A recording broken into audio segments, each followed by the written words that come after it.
যাকাত পরিশোধ হবে। এখন আমার প্রশ্ন, কেউ ভিন্ন দিকে নিবেন না, কেউ ভিন্ন দিকে নিবেন না। এই 8টা খাতের মধ্যে একটা খাতকে আসেনি মাদ্রাসা?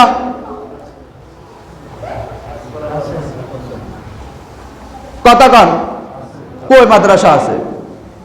আমি তো দেখি না মাদ্রাসা আছে। ইন্নামাস সাদাকাতু লিল ফুকারা'i ওয়াল মাসাকিন ওয়াল আমিলিনা আলাইহা ওয়াল মুআল্লাফাতি কুলুবুহুম ওয়া ফির রিকাব ওয়াল গারিমিন ওয়া ফি সাবিলিল্লাহি ওয়া বিনিস সাবিল। এখানে একটা খাতের মধ্যে মাদ্রাসা নাম নাই। কি নাই? মাদ্রাসা নাম নাই। মাদ্রাসার নামটা কিভাবে আসছে আবার শুনে নেন। মাদ্রাসার নামটা আসছে ইন্নামাস সাদাকাতু লিল ফুকারা'i ওয়াল মাসাকিন, এই দুইটা শ্রেণীর কারণে। কয়টা শ্রেণীর কারণে? এই দুইটা শ্রেণীর কারণে। ফকির এবং মিসকিন, ভিক্ষুক এবং মিসকিন, এই দুইটা শ্রেণীর জন্য যে লিল্লাহ ফান্ড করা হয়। কি ফান্ড? লিল্লাহ ফান্ড করা হয়। যে মাদ্রাসায় লিল্লাহ ফান্ড আছে ওই মাদ্রাসায় যাকাতের টাকা দেওয়া যাবে, এবং যাকাতের টাকা দিবার সময় ওই ব্যক্তিকে বলে দিতে হবে আমি যাকাতের টাকা দিতেছি, এই টাকাটা যাকাতের ফান্ডে যাইতে হবে। যে মাদ্রাসায় যাকাতের ফান্ড নাই ওই মাদ্রাসায় যাকাত দেওয়া যাবে না। আমার ওস্তাদ মূল্য আলেমরা আছে, হুজুর মিথ্যা বললে বলে দিয়েন। যে মাদ্রাসায় যাকাতের ফান্ড নাই ওই মাদ্রাসায় যাকাত দেওয়া যাবে না। আজকে ওদের বাড়াবাড়ির কারণে এই কথাগুলো বলতে হচ্ছে। আমার প্রশ্ন হলো, আমরা এটা নিয়ে বাড়াবাড়ি করতে রাজি না। যে মাদ্রাসায় এতিম আছে, মিসকিন আছে, ভিক্ষুক আছে, অসহায় আছে, দেওয়া যাবে, তবে এটার জন্য আলাদা একটা ফান্ড তৈরি করতে হবে। কি করতে হবে? এটার সাথে আপনার মাদ্রাসার সকল ফান্ডের সাথে টাকা মিলানো যাবে না। এক সময়কার দেখেন, এই যে প্রসঙ্গ কথা বলতে হয়, এক সময় মাদ্রাসায় পড়তো শুধু গরিব গোলামাইয়া।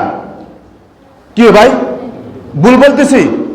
এক সময় মাদ্রাসায় পড়তো কিয়া ল্যাংলা, খোঁড়া, আঁধা, বোবা, নাড়া। ঘরের মধ্যে যে হোলাকে সবচেয়ে নাড়া হইতো, কত তোল্লাই ওই তিনখানায় আছে এন্দি দিয়ে তোরে, এটা না। এবং গরিব, অসহায়, যার কেউ নাই, মা বাপ কেউ নাই, এগুলো জাগত নাই মাদ্রাসায়, এতিমখানায়, লিল্লা বোর্ডিং এর মধ্যে। কিন্তু বর্তমান 90% আলহামদুলিল্লাহ মানুষের মধ্যে সেই পরিবর্তন চলে আসছে। অসংখ্য মানুষ টাকা পয়সা, নিজের টাকা পয়সার অহর রেখে আছে, হিসাব নাই। এরা এদের ছেলে মেয়েগুলাকে পড়া করা কোথায়? মাদ্রাসা। তো আপনি যে জাকাতের টাকা খাবাইছেন, আপনাকে যাই শুনি, এই কি জাকাতের উপযুক্ত? এর বাপে কোটি কোটি টাকা জাকাত দেয়। আপনি যদি আপনার যাকাতের ফান্ডটা যদি মাদ্রাসার টোটাল ফান্ডটা যদি একসাথে করে ফেলেন, তাহলে আপনার যাকাত কি আদায় হয়েছে? এই জন্য এই কথাগুলো বলছে, কেউ ভুল বুঝবেন না। হ্যাঁ, যে মাদ্রাসাতে যাকাতের জন্য লিল্লাহ ফান্ড আছে, আলাদা ফান্ড আছে, ওইখান থেকে শুধু গেলে এতিম, অসহায়, মিসকিনগুলোর জন্য খরচ করা হয়। ওই মাদ্রাসাগুলোতে মন ভরে যাকাতের টাকা পরিশোধ করবেন। কি বলে? মন ভরে। কিন্তু ওই মাদ্রাসা পাবেন কই? এই কথাগুলো বললে এখন আমরা খারাপ। আল্লাহর ওয়াস্তে আমরা কারো বিরোধিতা না। আমার কথা হলো, এই হিংসাত্মক মনোভাব আমাদেরকে থেকে বাইরে হয়ে আসতে হবে। তাহলে আল্লাহ পাক রব্বুল আলামিন যাকাতের খাত দিয়েছেন কয়টা? 8টা। কয়টা? 8টা খাত দিয়েছেন। এর মধ্যে